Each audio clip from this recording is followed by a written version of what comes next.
안녕하세요. 생명의 샘태지기 최도숙입니다.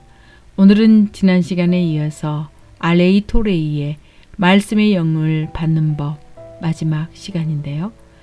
오늘은 에필로그로서 말씀을 읽을 때 꼭 알아야 할 것을 잘 정리해 놓았습니다. 이제 바로 시작하겠습니다.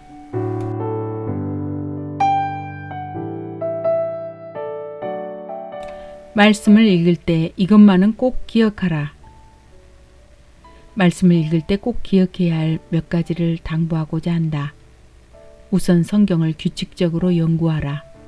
규칙적인 성경 연구는 우리가 생각하는 것보다 훨씬 더 중요하다. 어떤 사람들은 며칠 동안 성경 공부를 하지 않다가 한꺼번에 몰아서 여러 시간을 연구에 몰두하기도 한다. 그러나 날마다 꾸준히 성경을 연구하는 사람들은 더 큰 연구 성과를 거두게 된다. 베레아 사람들은 신사적일 뿐만 아니라 지혜로워서 날마다 성경을 상고하였다. 사도행전 17장. 청년들 사이에서 유명한 강사 한 사람이 언젠가 이렇게 말했다. 나는 많은 집회를 인도하였고 그 시간을 통해 많은 영적 복을 받았습니다. 그러나 내게 가장 큰 영적 복을 안겨준 집회는 오직 3사람만 참석한 집회였지요. 나는 청중 3사람과 날마다 일정한 시간을 할애하여 성경 연구를 하기로 약속했습니다. 바쁜 집회 일정으로 호텔과 차 안에서 많은 시간을 보내야 했지만 그 약속만큼은 꼭 지켰습니다. 그 결과 그리스도인으로서 살면서 가장 큰 영적 복을 누릴 수 있었습니다. 그 비결은 바로 날마다 꾸준하게 성경 연구를 했기 때문이지요.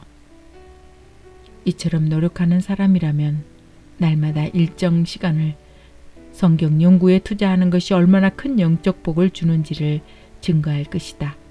하루에 15분, 30분간의 시간을 내어 연구하는 것도 좋지만 하루에 1시간을 투자해 연구할 수 있다면 더 큰 유익을 얻게 될 것이다.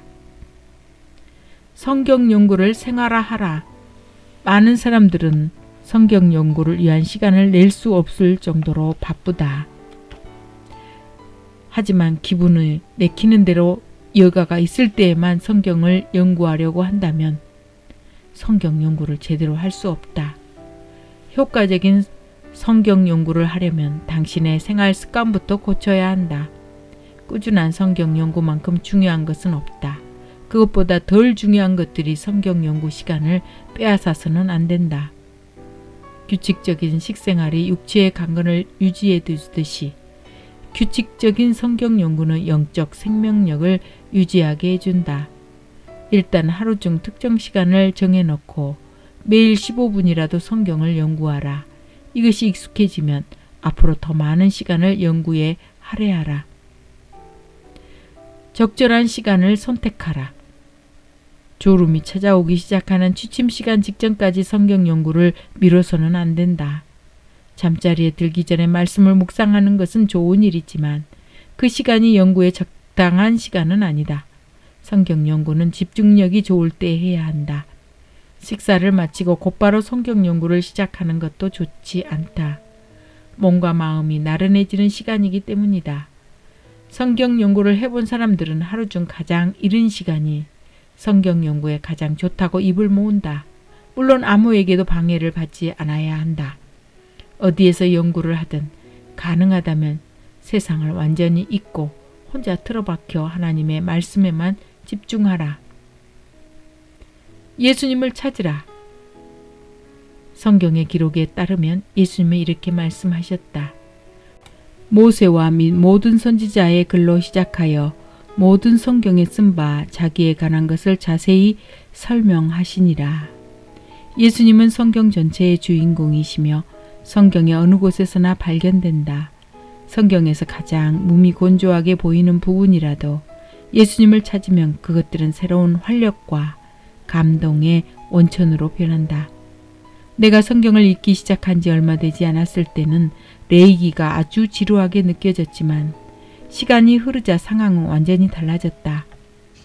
다양한 제사와 희생, 대제사장과 그의 의복, 성막과 그 안의 기구 등 모든 곳에서 예수님을 발견했기 때문이다.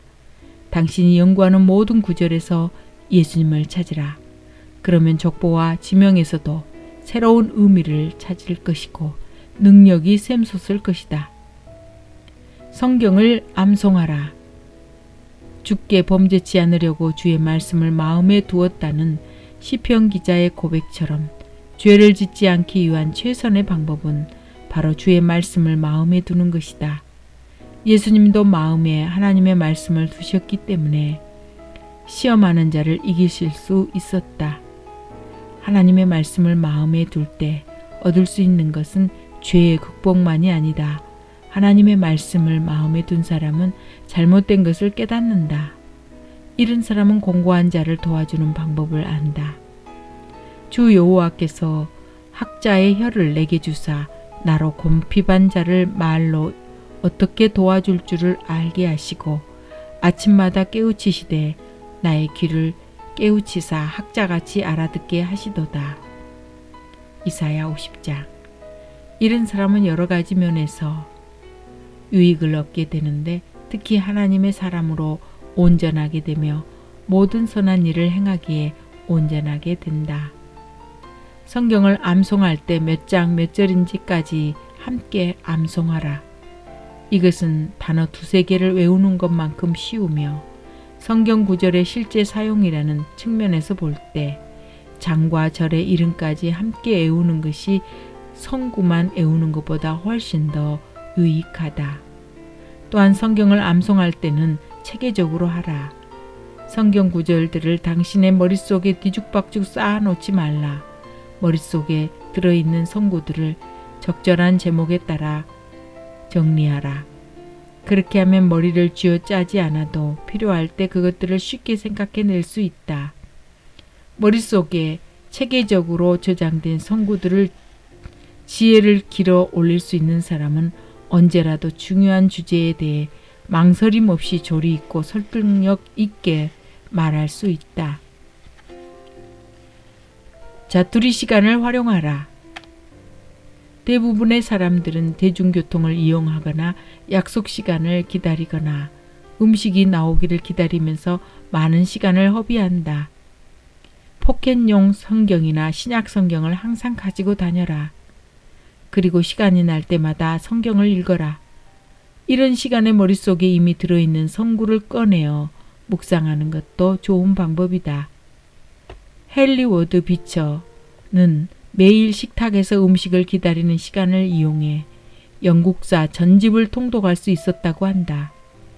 우리도 이처럼 시간을 유용하게 활용한다면 성경의 많은 책들을 연구할 수 있다. 어느 날 한 친구가 내게 이런 이야기를 들려주었다. 나는 캐나다의 한 도시에서 고철 장사를 하는 어떤 사람을 알고 있지.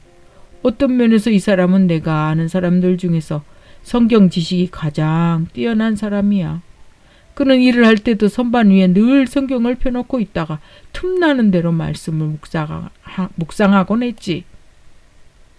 그가 별로 깨끗하지 못한 환경에서 일했기 때문에 그의 성경책은 낡고 많이 더러워졌다. 하지만 더러움에 반비례하게 그의 영혼이 그만큼 깨끗해졌다고 믿는다. 전략에는 여러 종류가 있겠지만 전략 중에서 최고의 전략은 시간 전략이다. 그리고 시간을 전략하는 최선의 방법은 자투리 시간을 성경 연구나 말씀 묵상에 투자하는 것이다. 이렇게 말씀에 부지런한 사람은 반드시 말씀의 영을 받는다. 안녕히 계세요.